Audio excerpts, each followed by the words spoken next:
Fillet this silver up. Got it in Valdez last night. Key is to have a sharp knife. As you can see, I hit it, gutted it, and finned it while I was there. So I had a long ride home. I already got one done. It's in strips. I'm going to brine it, hang it, and smoke it. And then I'm going to jar it. Going to look a little something like that when it's done.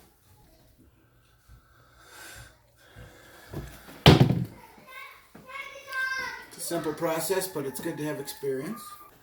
Okay. So, I'm only doing a couple fish so I can take my time and go slow as I want. Go right on top of the backbone there. How clean that meat is. It's important to bleed it and drain that backbone too, like so.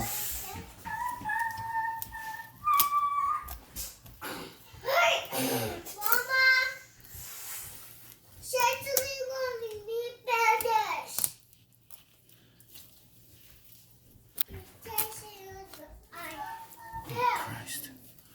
Pause.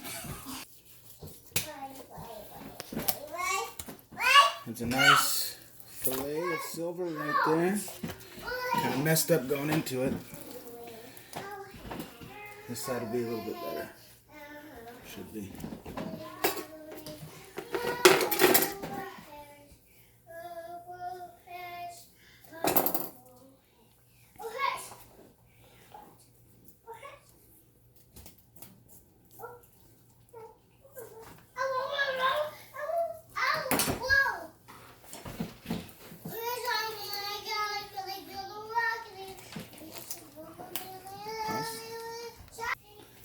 There, we got it filleted. We're going to cut it into strips now. Brine and hang those. Mama, where's the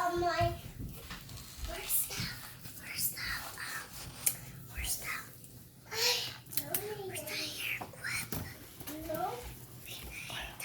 Go find it. Cutting board's a little small.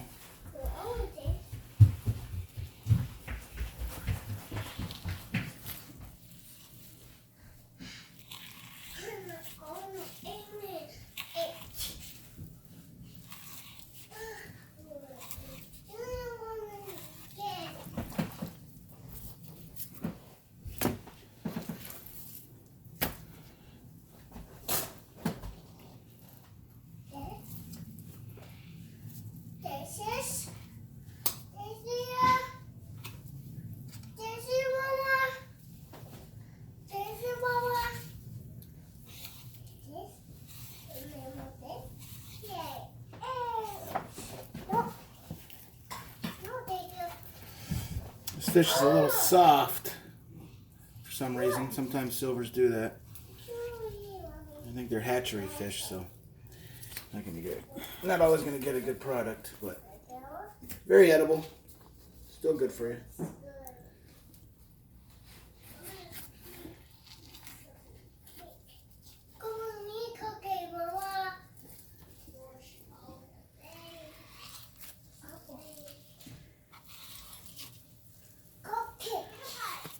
The last one I caught, I don't think it was a hatchery fish. The meat was very firm.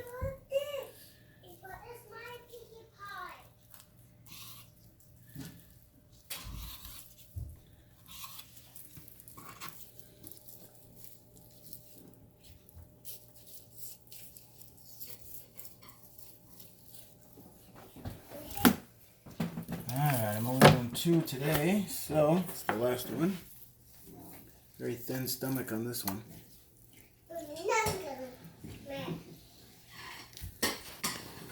A whole lot of meat there.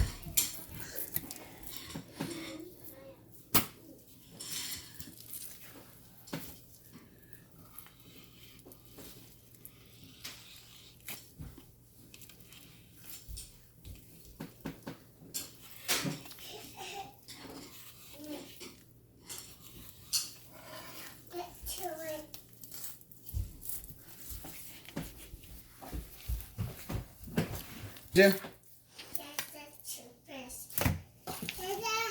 What? Get to rest. Oh, yeah?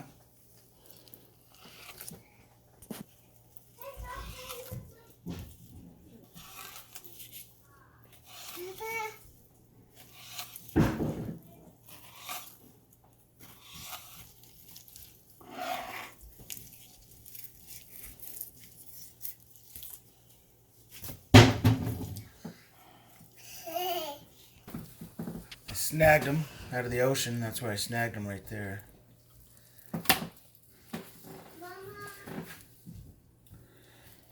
Yeah, if you ever get a chance, go down to Valdez during the beginning of September. Get yourself a nice big treble hook. Go stand at Allison Point during high tide. For about 4 hours, you'll have good fishing, good snagging.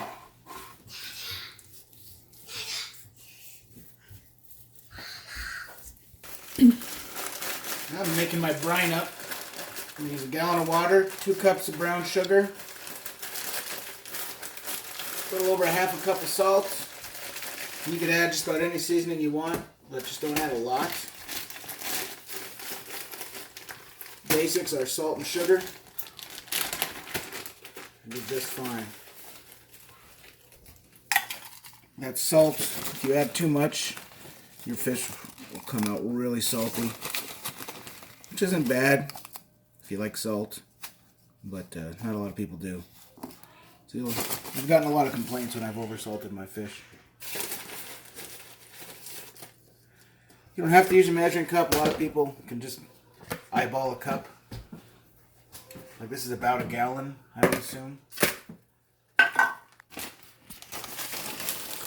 could eyeball a cup. A cup's just a handful and a half. That's basically what a cup is. And you do a half a cup of salt. Here's where I measure because I don't want to F this up.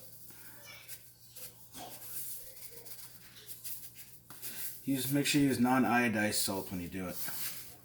Or sea salt. And I got this ham seasoning. I want to use a tablespoon of it, see if it makes a difference. It's really good on burgers. It's about a tablespoon.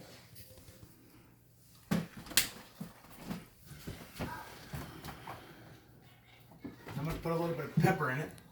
A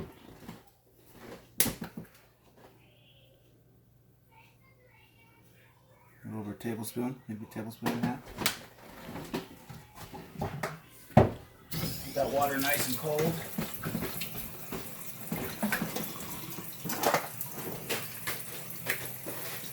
And of course, keep your fish really cold at all times. Keep your brine really cold. You can use hot water to melt up all your ingredients and then make sure you cool it off before you put it onto the fish. Fish cooks really easy and really fast. All fish does, so it's important to keep it cold. Alright, I got my brine all mixed up. It's nice and ice cold.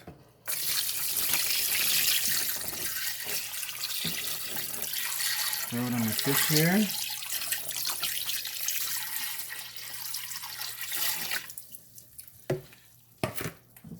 Gotta get that fish nice and mixed up in it. Make sure it's all covered. And we don't have to worry about mixing the fish later. That is a thick brine. Maybe that was less than a gallon of water, but that's fine. My recommendation is to not brine your fish more than 6 hours and a minimum of 45 minutes if you want that brine to set in good. If you brine it for more than 6 hours, it'll turn to straight mush. So I really wouldn't go more than a couple hours actually. But if you have to go somewhere, you brine it before you go to bed, that's fine. Don't sleep in too late. Really good.